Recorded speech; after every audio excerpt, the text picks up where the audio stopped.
1955년에 태어나서 2011년 55세에 죽은 사람이 있습니다.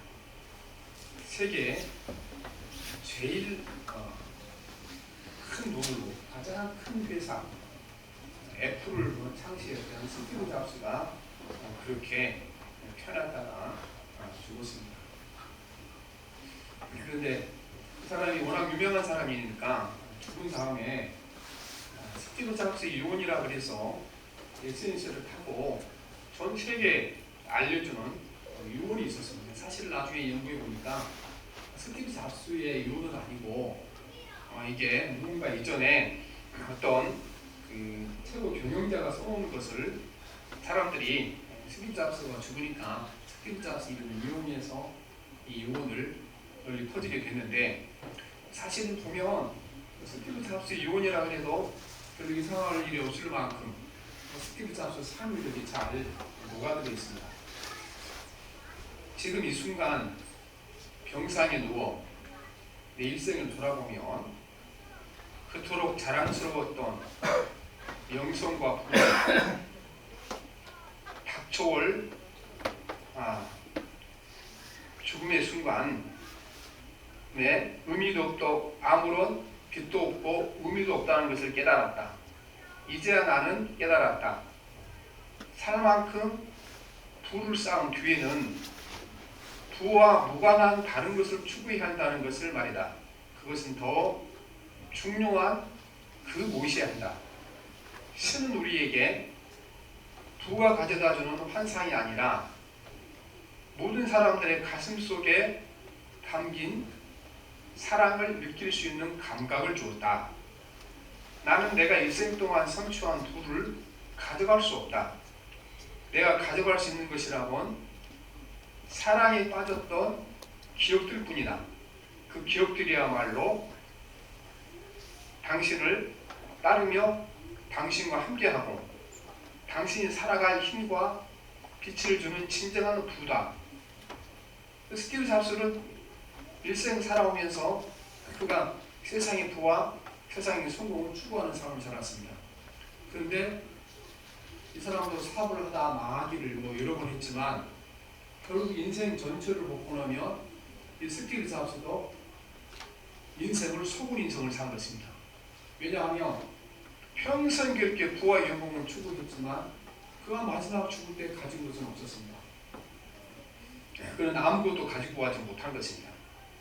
그리고 이 사람은요, 이 부와 세상 영광을 추구하다가 결국은 자기 생명을 건지지 못했습니다. 그 사람이 죽기 전에 6년 전에 췌장염에 걸렸습니다. 많은 의료진들이 그 수술을 해야 한다고 했는데 그때 수술했으면 지금까지 살았을 것입니다. 근데 그때 애플이 워낙 엄청나게 기업값이 올라가고 자기 역할이 중요했기 때문에 이 사람이 나는 지금 수술을 못한다. 아니 회사가 이렇게 지금 중요한 시기에 내가 수술하고 어떡하냐. 그리고 수술을 4년을 누린 거예요. 민간요법 한다고 요구하다고 그것저것 하다가. 그리고 이제 5년째 되는데 죽을 수밖에 없는 상황이 되니까 그때서야 이 사람이 수술을 하게 됐는데 이게 오래가지 못한 겁니다. 그래서 결국 이 사람이요, 그 세상 부와 영광을 뭐보다 중요하게 여겼습니까? 자기 생명보다 중요하게 여기는 것이에요. 사람이 그렇습니다. 사람이 어떤 눈앞에 보이는 것들이 막 일어날 때 되게 되면 자기 생명이 죽고 나면 이게 아무것도 아니라는 사실을 깨닫지 못하는 사람들이 너무 많이 있습니다. 아니 스티브 잡스는 돈이라도 많았잖아요. 그렇죠? 세계 제일 부자였어요. 지금도 애플이 세계 주가 총 1위입니다. 지금 1위예요. 그런데 우리는요, 몇 푼 되지도 않는 돈 거기다가 목숨 걸고 살아가잖아요. 그러니까 월급 타봤자 많아봐야 3, 4번씩 타고 가는데 거기에 내 인생 전부가 있는 것처럼 여기고 살아가니까 애플은 천문학적인 돈을 벌면서도 거기에 속아서 인생을 낭비했으니까 좀 더 억울해서 느꼈죠. 어떤 의미에서는. 그런데 우리가 평생 벌고 쓰는 것이라는 것이 사실은 그리 많은 돈이 아니잖아요. 거기다가 우리가 우리 삶을 맡기고 산다 그러면 그건 우리 결국 사단에게 속은 자가 된 것을 믿습니다. 베드로는 예수님을 3년 동안 따라다녔습니다. 그리고 3년 따라다닌 후에 예수님께 뭐라고 소리를 들었습니까? 사탄아 어떻게 물러가라. 그렇게 말씀하십니다. 왜 베드로를 사탄이라고 부릅니까?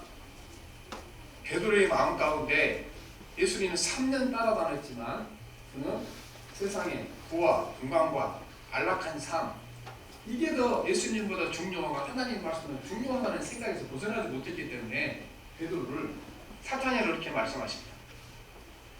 예수님께서 제자들을 선택해서 훈련시키면서 어떤 시기를 저울질을 하고 있었습니다. 어떤 시기냐 그러면요, 내가 앞으로 십자가에 죽게 될 거다, 이 말을 제자들에게 하는 시기를 정하고 있었습니다. 왜 이 말이 중요했습니까? 예수님이 낯섰습니다. 제자들이 처음 예수님을 따라올 때 무슨 마음으로 따라왔는지, 예수님께서 기적을 일으키고 수많은 군중이 예수님이 따라다녔잖아요. 저분 따라가 보면은 나중에 한자를 하겠다 싶어서 따라다닌 거예요, 이 사람들이. 그리고 모든 유대인들은 그때 당시 메시아를 다윗 왕처럼 생각했습니다. 이스라엘 역사에 우리나라로 치르면 세종대왕 같은 왕이 이 메시아, 다윗 왕이 아니겠습니까? 그러니까 이 메시아도 다윗 왕처럼 자기 국가를 큰 나라로 만들고, 그 다음에 나라가 크게 되면 거기 사람들만 써야 되잖아요. 장관도 써야 되고 차관도 써야 되고 도지사도 임명해요. 군수도 임명해야 돼요. 이 사람들이, 제자들이 처음 예수님을 따랐을 때 뭐 장관까지 혹시 못한다 할지라도 최소한 도지사에서 군수는 되겠지, 이렇게 생각하고 예수님을 따르고 있습니다. 그런데 그게 아니라 예수님께서 3년 동안 가르쳤잖아요.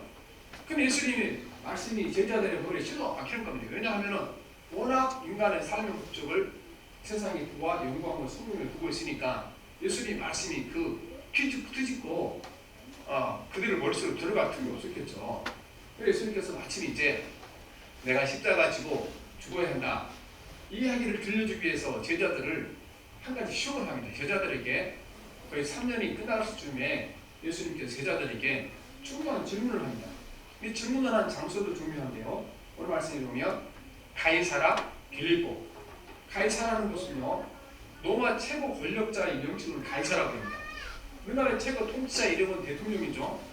로마의 최고의 권력자의 명칭은 가이사예요. 가이사는 사람 이름이 아니고 로마의 최고 권력자의 명칭을 가이사라 그렇게 했죠. 그리고 구약성경에 보면 더러 오해한 사례가 많은데, 구약성경 출애굽기에 나온 바로도 사람 이름 아니죠. 이집트의 최고 권력자의 명칭이 바로가 되겠죠. 바로왕 그러면 잘못 발음합니다. 바로가 왕이라는 뜻인데 그러니까 바로왕 잘못하게 되는 것이죠. 그렇다 큰 문제가 생겨도 아닌 것입니다만은, 거기서 이제 거기 오니까 제자들이 희례를 걸었잖아요. 로마 총독 관저가 있는 곳이니까.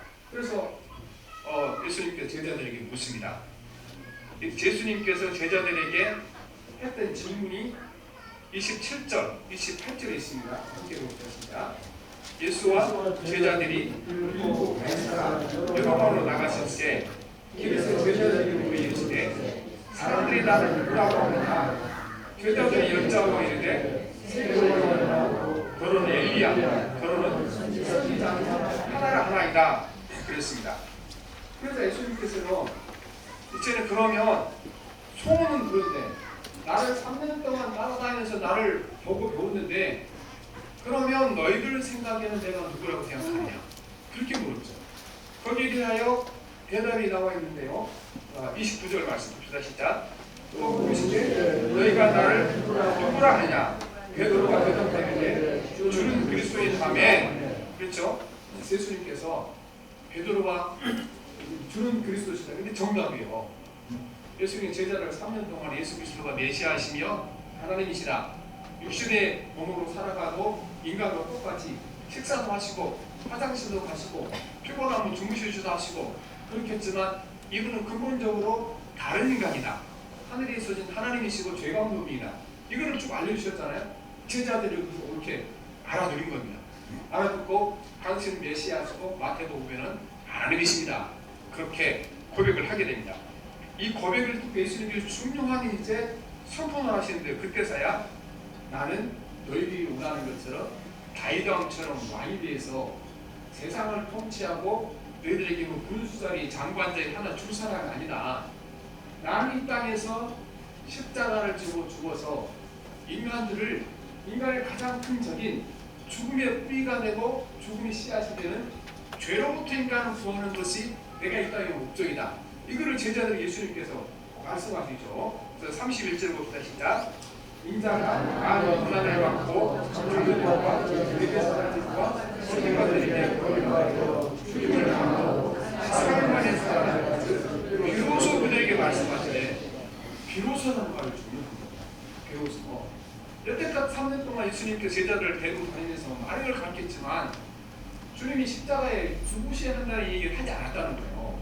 그리고 3년 말미에 가서 이 말씀을 하시는 건데, 왜냐하면 이 말씀이 제자들에게 너무나 충격적인 말씀이기 때문에 그렇습니다. 제자들의 마음을 예수님이 아셨죠. 아, 저를 따라가면 인기도 많고 기적을 행하시니까 나중에 한 자리 하며 나도 저분을 통하여 세상의 영광과 부와 이 땅에 안락한 사람을 내가 얻어야 되겠다. 이런 마음을 가지고 살았는데 오늘 갑자기 예수님께서 내가 그렇게 땅의 왕의 보좌에 앉을 것이 아니고 십자가에 비참하게 죄인들을 주고 죽을 거다. 이 얘기를 하면 제자들이 얼마나 충격적이었습니까? 그 실제로 이 말씀을 했을 때 제자들이 엄청난 충격을 받은 겁니다. 아니, 우리가 3년 동안 여태껏 고소하고 수고했는데 저분이 죽고 나면 우리는 이제 완전히 닥쳤던 개들인 거 아니냐. 그래서 자기들이 꿈이 물거품 되니까요, 베드로가 개거품 물고 예수님께 대항한 겁니다. 여기 정장 기록이 되지만요, 원래 헬라어 부분을 보게 되면 이게 굉장히 예수님께 심한 그 꾸짖고 예수님에 대하여 굉장히 그 반항하는 말씀이 들어 있습니다. 그래서 그 32절 봅시다. 시작. 제자들 이 말씀을 하시면 베드로가 예수님을 듣고 항변하는, 이 항변하는 말이 정확하게 표현한 거고 예수님을 꾸짖었다 그런 말씀이에요. 상상이 가잖아요. 지금 보면은 말로 꾸짖었는데 베드로의 표현이 어떻게 있어요? 화가 났겠죠. 자기 꿈이 순식간에 무너졌으니까. 근데 예수님께서 베드로를 이해하는 그 말씀이 더 이렇게 심각합니다. 왜냐하면은 이렇게 자기 꿈이 한순간에 무너진 자기 삶을 보고 베드로가 막 항변하고 예수님을 꾸짖자 예수님께서 베드로에게 뭐라고 말씀하십니까? 33절 봅시다. 시작. 예수께서 제자들을 보시며 베드로를 꾸짖어 이르시되 내가 하나님 일을 생각하지 아니하고 오히려 사람의 일을 생각하는다 했습니다. 그러면 제자들을 보시며 그랬는데 이거 무슨 말씀입니까? 이거는 베드로 한 사람이 하는 얘기 아니라는 뜻이에요. 베드로가 이 말을 했지만 다른 제자들도 다 같은 마음이 됐잖아요. 근데 베드로에게 사탄아 내 뒤로 물러가라 이렇게 말씀하십니다. 그런데 이 말씀은 예수님께서 이 말씀을 하시기 전에 3년 전에 했던 말씀이에요. 3년 전에 예수님께서 사탄아 물러가라 이 말씀은 3년 전에 말씀하셨는데요. 그 말씀은 어찌 나온가? 예수님이 처음 그 세례 요한에게 세례를 받으시고 사역을 시작하자마자 사역을 시작하기 전에 어디로 가셨습니까? 광야에 가서 40일 동안 금식했잖아요. 40일 금식이 끝나는 무렵에 사탄이 예수님을 유혹하러 와서 시험을 했는데 그때 예수님이 사용하셨던 말씀이 바로 사탄아 물러가라 이 말씀이었습니다. 전에 지금 사탄에게 직접 하셨던 말씀이 저는 베드로에게 똑같이 말씀하시는 것입니다. 베드로가 사탄이라는 뜻은 아니고 지금 네 마음 가운데 사탄이 너를 지배하고 통제하고 이렇게 말씀하시는 것입니다. 사탄이 3년 전에 예수님을 유혹해서 십자가 제자하게 하고 다른 방법으로 인류를 구원하라 이렇게 요구했잖아요. 다른 방법으로. 그래서 돌로 떡을 만들어라. 높은 성령 꼭대기에서 뛰어내리라. 그 다음에 나에게 절을 하라. 이 방법으로 구원받아라. 이것은 무슨 말씀입니까? 구태여 십자가 지고 죽을 필요 없다 이렇게 말씀하시는 거죠. 그런데 지금 베드로가 예수님께 하신 말씀은 똑같은 얘기하고 있는 거예요. 똑같이. 왜 십자가 지고 죽으라고 그러십니까? 죽으면 안 됩니다. 또 항변을 하고 있죠.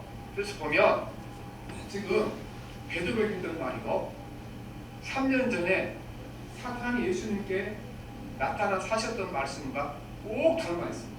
그래서 예수님께서 베드로에게 사탄아 물러가라 이렇게 말씀을 하고 있습니다. 사탄이 예수님을 시험할 때 어떻게 시험했습니까? 우리 말씀해 보면 3년 전에 베드로를 사탄이 예수님을 시험하셨는데요. 첫째는 먹고 사는 문제, 경제적인 문제로 예수님을 시험하신 것입니다. 첫 번째 시험이 마태복음 4장 3절에 있습니다. 시험하는 자가 예수님께 나와서 이르되 내가 만일 하나님의 아들이어도 명하여 이 돌들로 떡덩이가 벽에 하라 말씀하십니다. 인간에게 떡 문제, 경제 문제, 먹고 사는 문제, 이 문제를 해결하면 너를 구세주 구원자로 믿을 것이다. 이 문제를 해결하라. 이렇게 말씀했습니다. 사탄이. 근데 예수님께서 어떻게 말씀하십니까? 경제 문제, 먹고 사는 문제, 이 문제보다 인간에게 더 중요한 문제가 있다고 말씀하십니다. 아니 세상에 사람이 육신과 인간이 살아가는데 먹고 사는 문제, 경제 문제, 이보다 더 중요한 문제가 어디 있겠습니까? 예수님 분명히 있다고 말씀하십니다. 사람이 떡으로만 살 것이 아니고 하나님으로 나오는 말씀으로 산다고 말씀하셨죠. 그래서 여러분 이거 갑니까? 예수님이 말씀하시면 그렇게하지. 이게 어떻게 우리가 먹고 사는 문제 해결돼야 하나님을 믿든지 예수님을 믿든지 하는 거지. 먹고 사는 문제 해결 안 되는데 어떻게 예수님을 믿겠느냐 이렇게 생각할 수 있는 것입니다. 그래서요 과거에 지금 아르헨티나, 브라질 그쪽에서 해방신학으로서의 발전이 됐어요. 지금도 남아있죠. 거기 캐톨릭 신부들이 주로 해방신학으로 브라질, 아르헨티나, 남미 쪽에 말씀을 전했는데요. 그분들의 원리가 똑같은 원리인 겁니다. 사람이 먹고 사는 문제가 해결돼야 예수를 믿든지 하나님을 섬기는 거지. 그래서 먹고 사는 문제가 이거는 예수 믿는 더 중요 이렇게 했죠. 그런데 지금 그다 알고 있죠. 아르헨티나, 브라질 같은 데 서로 지금 대통령 안 하는 그런 나라도 있어요. 하나도 경제가 어려우니까 자기들도 방법이 없으니까 안 하려고 그러는 것이죠. 그래서 결국 실패하신 것이죠. 그런데 왜 우리 하나님의 말씀이 먹고 마시는 분들도 다 우선입니까? 그거는요, 먹고 마시는 것을 공급해 주는 분이 하나님이시기 때문에 그렇습니다. 공급해 주는 분. 그분이 공급해야 떡을 먹든지 밥을 먹든지 할 것 아니겠습니까? 성경에는 분명히 땅에 먹고 사는 문제, 인간의 필요를 공급하신 분이 하나님이시라고 말씀하십니다. 그래서 세상에 먹고 사는 모든 문제의 근원이 어딘 줄 아십니까? 해와 비입니다. 해가 비가 없으면 여러분 우리가 입고 있는 옷이 없어요. 해와 비가 없으면 먹고 살 것이 없습니다. 우리는 땅속에서 캐내는 석탄조차도요. 과거로 먼 과거로 그게 해와 비에서 나오네요. 해와 비가 있어서 거대한 숲이 생기고 그 숲에 나무들이 어떤 지진 같은 동안 땅속에 깊이 묻히고 그 땅속에 묻혀있던 그것이 석탄에 의해서 우리가 상당히 오랫동안 석탄을 통하여 살지 않았으면 기차도 석탄으로 가고 하지 않았습니까? 결국 이 땅의 에너지도요 어디서 나오는 겁니까? 해와 비로부터 오는 겁니다. 그래서 성경에 하나님께서 인간의 모든 필요한 공급해주신 분이 하나님이시다. 이거를 말씀하시고 어떻게 말씀하시니까 해와 비를 내가 인간에게 준다 이렇게 말씀하죠. 해와 비를. 예수님이 마태복음 5장 45절에 하나님이 그 해를 악인과 선육에 비치게 하시며 비를 의로운 자와 불의한 자에게 내려주심이라는 말씀하시는 거죠. 하나님의 공급하지 않는 아무 소용이 없게 되는 것입니다. 그리고 여러분들이가 세상의 부와 영광도요 이거 자기가 노력한다고 얻을 수 있는 것도 아니고 얻었다가 유지될 수 있는 것이 아닙니다. 우리 지금 오래 살지 않은 분들도 우리 기업 속에 보세요. 얼마나 많은 기업들이 하루아침에 무너져서 알려지던 그 최고 경영자가 얼마나 많이 있습니까? 결코 이 땅의 부와 영광이 누구의 손에 있습니까? 하나님의 손에 달리는 것이지 인간의 손에 달려있는 것이 아니라는 것입니다. 그런데 베드로가 3년 동안 예수님께 배웠는데요. 이 논리를 버리지 못한 이 논리를 보지 못하고 부와 영광과 안락한 사람이 어디서 오는 거다? 세상 권력에서 오는 거다. 그렇게 살아갔으니까 예수님께서 베드로에게 사단아 뒤로 물러가라 말씀하셔서 베드로야 네 마음을 지배하는 것이 내가 너에게 주는 말씀이 아니고 사단이 너에게 넣어준 인간의 욕망과 인간의 어리석은 생각에 의해서 사단아 물러가라고 베드로에게 말씀하신 것입니다. 두 번째 예수님을 사단이 시험했을 때 마태복음 4장 5절에 보면 두 번째 시험이 이렇게 기록되어 있습니다. 마귀가 예수를 거룩한 성으로 데려다가 성동 꼭대기에 세우고 이르되 내가 만일 하나님의 아들이어도 뛰어내리라 기록되었을 때 그가 너를 위하여 그 사자들을 명하시리니 그들이 그 손으로 너를 받들어 발이 돌에 붙이지 않게 하리로다 하였습니다. 이것은요, 예수님께서 자신의 능력과 자신의 신비한 능력을 통하여 네가 하나님의 아들을 증명하라 그런 말씀이었습니다. 이건 한편으로 예수님께서는요, 하나님을 부인하는 거죠. 자기가 뛰어내리는지 안 뛰어내리는지 예수님은 누구세요? 하나님의 아들이잖아요. 그래서 사실은 그때 당시 수많은 사람들이 예수님 하나님의 아들을 인정하지 않았잖아요. 그게 사단이 와서 높은 성전에 뛰어내리며 그리고 상하지 않게 되는 너를 하나님의 아들로 메시아로 사람들이 믿을 거라고 예수님께 말씀하신 것입니다. 그런데 그러면 뛰어내리는 자체가 어떻게 되는 거예요? 예수님 스스로가 자기를 부인하는 겁니다. 스스로가 보내서 나는 하나님의 아들로 인정받기 위해서 하늘에서 뛰어내려 이렇게 되는 거잖아요. 오늘날도 우리가 이렇게 예수 믿을 때가 많습니다.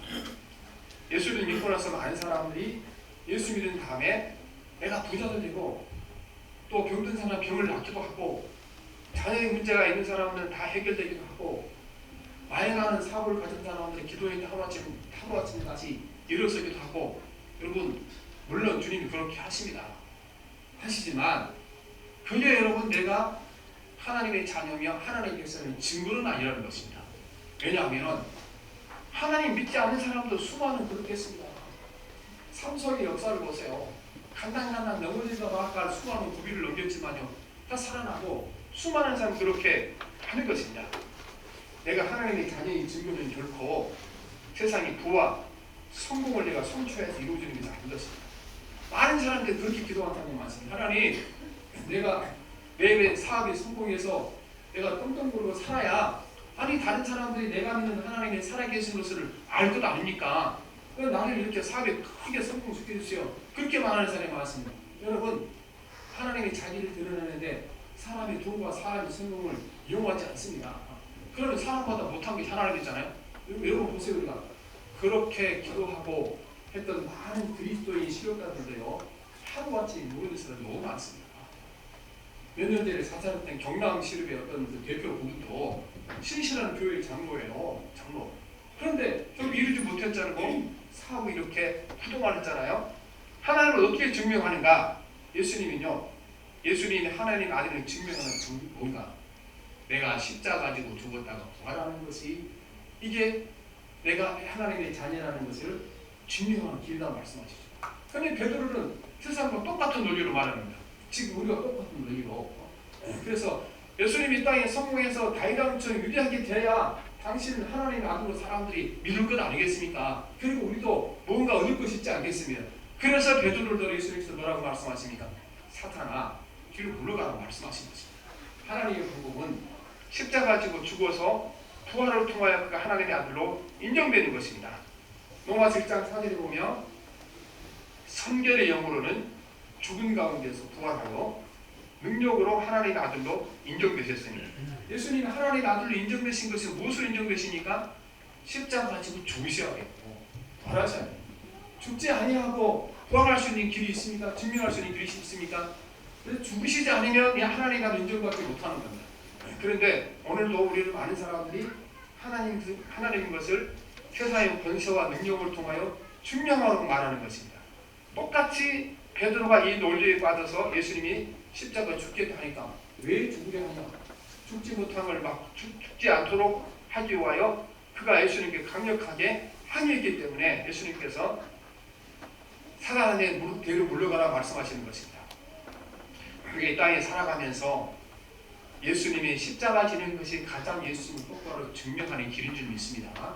많은 사람들이 내가 부자가 되고 내가 세상에 성공하고 내가 명예를 얻고 그래서 그걸로 내 명예와 내 성공을 통해서 예수님 증명한다고 말씀하시는데 아니 예수님이 어떤 그 모자란 분이어서 우리 같은 인간이 이루어놓은 성공과 명예와 권력을 통하여 그분이 자기 이름을 드러내겠습니까? 사람은 그렇게 해요. 사람은 어떻게 합니까? 부모는 이렇게 힘들고 고단하게 살아도 자녀가 잘 되고 나면 부모 때문에 이렇게 자식 때문에 부모에게 높아진 사람이 있잖아요, 그렇죠? 어디 가게 되면은 누구 아버지라고 그렇죠? 누구 아버지라고 하는 거죠. 하나님이 여러분 우리가 얻은 성공과 부를 통한 자기 이름 드러내지 않습니다. 성경에 말씀하시기를 누가 하나님의 영광을 드러내는가? 하나님 앞에 약한 자가 영광을 드러낸다 말씀하십니다. 고린도서 12장 5절에 보면 나는 이런 사람을 자랑하려고 합니다. 그러나 나를 두고 내 약점 밖에는 자랑하지 않겠습니다. 자기 약점과 연약함을 자랑할 때 거기서 하나님의 영광이 나타나게 되는 점이 있습니다. 그래서 우리가 세상에 큰 영광을 얻는 것이 아니고 주님 따라가다가 세상에서 가난하게 될 때 그 가난함을 통해 하나님의 영광이 나타나는 것이지 예수 이름으로 부자가 돼서 하나님의 영광이 나타난다. 여러분 주변에 그거 봤어요? 누가 부자가 되니까 그것 때문에 막 예수 믿고 하는 거 봤습니까? 진짜 큰 영향이 어떻게 합니까? 가난하게 되어도 하나님의 사랑을 믿고 마음의 평강과 평안을 잊지 아니하고 태연하게 살아가는 사람들 보면 하나님 진짜 계시구나 이걸 믿는 것이지 내가 돈이 많아졌다 그래서 그것 보고 예수 믿을 사람이 없다는 것입니다. 세 번째는 예수님을 사단이 시험할 때요 엎드려 나에게 경배하라 그러면 천하만국과 영광을 주겠다 이렇게 말씀하시죠. 마귀가 또 그를 데리고 지극히 높은 산으로 가서 천하만국과 그 영광을 보여주시되 만일 내게 엎드려 경배하면 이 모든 것을 내게 주리라 말씀하시는 것입니다. 그러자 예수님께서는 나는 오직 하나님만 섬기겠다 말씀하십니다. 그런데 베드로는요 자신이 절을 받고 싶은 마음이 있었죠. 내가 절 받기 위해서는요 다른 사람의 절을 해야 되는 것입니다. 세상에 우리가 돈과 명예와 주의와 삶을 얻기 위해서는요 반드시 어딘가에 머리를 숙여야 됩니다. 세상에 머리 숙이지 아니하고 부와 권세와 권력을 얻을 수 있는 사람은 아무도 없다는 것입니다. 첫째는요 자기보다 높은 사람에게 머리를 숙이고 좋아해야 우리 자리 하나라도 주고 그 다음에 명태당할 때 남게 해주고 그러지 그렇잖아요. 또 우리가 돈에 무릎 꿇고 살아간 사람들이 이제 부활할 수 있는 가능성이 훨씬 많죠. 어디 가서 우리가 정직하고 진실하고 살아가고 해서 고지것대로 살아보세요. 살아남기 어렵습니다. 살아남기 어려워요. 그래서 우리가 사람에게 절을 하고 돈에게 절을 해야 돈을 얻는 건데 결국 그렇게 되면 내가 돈의 종이 되고 결국 세상 권세와 명예의 종이 되는 것입니다. 예수님이 사탄에게 절을 하면 어떻게 되겠습니까? 그 순간부터 예수는 사탄의 종이지 하나님의 종이 아닙니다. 그래서 예수님께서는 사탄에게 절하지 아니하셨습니다. 그리고 가장 중요한 건 예수님 이 땅에 오셔서 머리를 쓰고 뭔가에 절을 한 것이 아니고 허리를 쓰고 자기보다 약한 사람들 섬기게 오신 것입니다. 자기보다 높은 사람에게 돈 안 가진 사람에게 힘 있는 사람에게 머리를 조아리러 오신 것이 아니고요 약한 사람에게 힘없는 사람에게 가난한 사람들에게 허리를 쓰고 섬김으로 말미암아 그가 하나님의 아들 메시아인 것을 나타내고 증명하러 그분이 이 땅에 오신 것입니다. 그래서 이 땅에 예수님이 오셔서 제자들의 발을 씻기셨고 또 제자들에게 그들의 갈 길을 바르게 인도하시고 가르쳤었습니다. 우리는 오늘 사단이 예수님께 세 가지 질문을 했는데 예수님께서 이것을 이겨내셨잖아요. 베드로는 예수님 십자가에 못 박혀 죽게 할 때 이기지 못한 겁니다. 그래서 사단이 했던 똑같은 원리로 예수님이 십자가 지고 죽여야 하니까 후짓고 책망하시고 또 실망하고 낙심한 모습을 보게 됩니다. 그래서 오늘 또 우리가 이 세 가지 사탄의 전략을 항상 기억하셔야 되는 것입니다. 사탄은 우리에게 사람들이 좋아하는 거, 지금 눈에 보이는 거, 지금 우리에게 쾌락과 즐거움을 주는 거 이것을 미끼로 삼아서 십자가 지지 못하도록 항상 받고 있고 강요했다는 사실을 늘 기억해야 되겠습니다. 그래서 예수님께서는 그래서요 이 말씀을 한마디로 요약한 겁니다. 한마디로 돈과 물질에 속아 남은 거, 그 다음에 세상에서 자기 잘나고 똑똑한 걸 드러내게 되고 또한 우리는 이 하나님을 앞에 절하지 않냐고 세상에 절하고 살아가는 이런 모습을 한마디로 요약하셨는데요. 8장 33절에 보시면 봅시다. 8장 33절 시작. 예수께서 돌이키사 베드로를 죽이시며 베드로를 부지기시되 사탄아 베드로로 가라 하나님을 생각하지 아니하고 오히려 사람의 일을 생각하는 베드로의 세 가지 일을 한마디로 요약하셨는데 하나님 일을 생각하지 아니하고 사람 일을 생각합니다. 이렇게 우리에게 말씀을 하고 있습니다. 그래서 베드로는요 나중에 이 자기 실수를 깨달았어요. 베드로가 2번 실수했죠. 이때 예수님이 십자가 죽겠다 하니까 그걸 막으려고 예수님 훔치고 책망을 실수했고 나중에 예수님이 십자가 지시도하여 겟세마네 동산 잡히실 때 그 이후로 예수님을 3번 모른다고 유인한 것입니다. 근데 베드로는요 나중에 그걸 깨달습니다. 그 순간 내 마음을 성령이 지배하는 것이 아니고 주장하는 것이 아니고 사단이 내 마음을 주장하고 있었다. 그걸 아는 거죠. 그래서 자기 경험을 바탕으로 오늘 우리에게 말씀하시는데 어떻게 말씀하십니까? 앞으로 우리도 사단의 내용 안에서 세상적인 방법을 해보라고 꼬드길 때 그 다음에 환난과 역경이 와서 내가 위험에 처했을 때 예수님을 부인하지 않고 승리하는 방법 이 방법을 우리에게 가르쳐 주시는데요. 자기가 경험해보고 가르쳐 준 겁니다. 베드로전서 5장 8절에 보면 근신하다 깨어라 내 교정 마귀가 우는 사자와 같이 두루다니며 삼킬 자를 차단히 말씀하십니다. 그러니까 조금만 같은 생각을 맡고 조금만 세상 유혹과 욕망이 내 마음을 넘겨주게 되면 즉시 사단은 너희 마음간에 들어와서 하나님의 말씀이 아닌 세상의 논리를 따라 살아가고 할 거다. 그래서 예수님보다 그랬으니까 떡을 더 귀하게 될 것이고 예수님보다 자기 자신을 자랑하게 될 것이고 우리가 허리 숙여 남을 섬기는 삶이 천국의 법인데 다른 사람들에게 절하고 그가 남들에게 사람에게 절받는 삶을 살길 원할 거다. 이것을 깨닫고 어떻게 말씀하십니까? 근신하고 뛰어라 말씀하신 것입니다. 그래서 항상 우리가 내 생각이 들어갈 때 주의 말씀과 다른 생각들 세상의 생각이 들어오게 되면 즉시 깨달아야 되는 것입니다. 그리고 예수님이 말씀하시기 전에 내가 먼저 내 생각을 향하여 말해야 될 줄 믿습니다. 내 안에 악한 생각을 하는 사단에게 말해야 되는 것입니다. 사단아 물러가라 말씀하셔야 됩니다. 그래서 우리는 우리 입에 항상 달고 살아있는 말씀이 무슨 말씀이겠습니까? 잘못된 생각이 들 때마다 인간의 욕심이 들 때마다 하나님의 말씀과 다른 생각이 들 때마다 우리는 과감하게 담대하게 외쳐야 되는 것입니다. 사단아 물러가라 외쳐야 될 줄 믿습니다. 예수님께서 사단을 이기는 방법이 여기 있었습니다.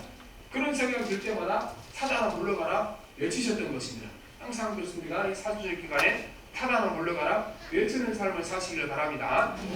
우리가 주님께서 말씀하실 때 보면은요 어떻게 했는지 보면요 주님께서 사탄을 알아보시고 의사를 분명히 밝히는 의사를 훈련을 해서 사탄아 물러가라.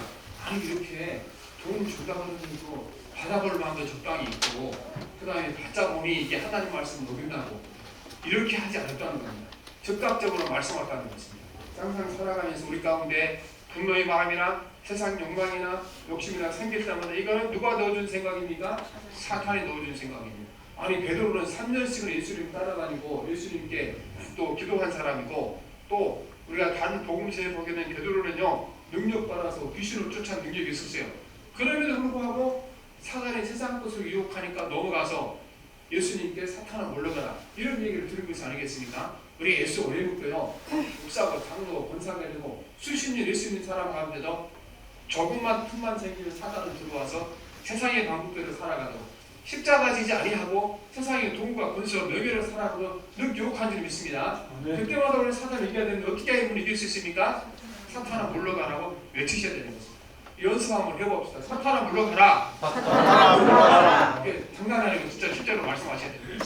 그런데 그렇게 말해갖고는 똥개도 안 도망가요. 크게 확실하게 과감하게 사탄아 물러가라. 지금 내 마음 가운데 있잖아요. 그렇죠? 아유 저 목사님 성경 끝나나 언제 끝나나 사탄아 좀 마음이 믿습니다. 이 시간에 한번 합시다. 진짜 사탄아 물러가라. 아멘. 이렇게 기도합니다. 살아계신 하나님 아버지 베드로는 3년 동안 주님께 배우고 기도하고 또 영성을 쌓았지만 순식간에 그 마음에 사탄이 들어가서 예수님의 방법대로 하나님 원리를 사는 것이 아니고 세상의 방법대로 살기로 해서 십자가 지겠다는 주님을 붙잡고 책망하고 주님을 원망했습니다. 하나님 오늘 우리 마음 가운데 사단이 들어와서 베드로와 똑같이 유혹한 줄 믿습니다. 오늘 우리가 예수님과 하나님의 말씀을 하나님을 중요하지 못하고 세상의 물질과 부를 중요하기 때 이게 사탄의 시험인 것을 깨닫고 사탄아 물러가라 선포하게 도와주시기 원합니다. 오늘도 우리가 예수님을 드러내지 아니하면 나를 드러내고 또한 나를 부자가 되게 하며 세상에 성공해 주며 그것으로 내가 예수님을 드러내겠다는 이 말을 하지 않도록 도와주시고 예수를 드러내는 방법은 주님이 주신 십자가 지시고 따라가는 그 길만이 예수님 드러내는 것을 깨닫게 도와주셔서 세상 부와 영광으로 예수를 드러내려 할 때마다 사탄아 물러가라 말하게 도와주시기 원합니다. 하나님 우리가 세상에 성공하기 위해서는 우리는 사람에게 절하고 돈에게 절하고 명예에게 절하지 않고는 그 자리에 올 수가 없습니다. 우리 하나님 아버지 일이 해서라도 세상에 성공했다는 마음이 들 때마다 사탄아 물러가라 말하게 도와주시고 오직 살아계신 하나님께만 경배하고 절하게 도와주시고 우리는 하나님 사람들에게 절하는 사람이고 허리 숙어 나보다 가난한 자에게 나보다 없는 자에게 나보다 약자를 예수님처럼 섬기는 사람들이 되게 하여 주시옵시기 원합니다. 하나님 함께 하셔서 오늘도 우리가 십자가 지기를 거부하고 세상 부를 따라가도록 유혹하는 사탄의 소리가 들릴 때마다 사탄아 물러가라 선포하게 도와주시고 승리하게 도와주옵소서. 예수님 이름으로 기도합니다. 아멘.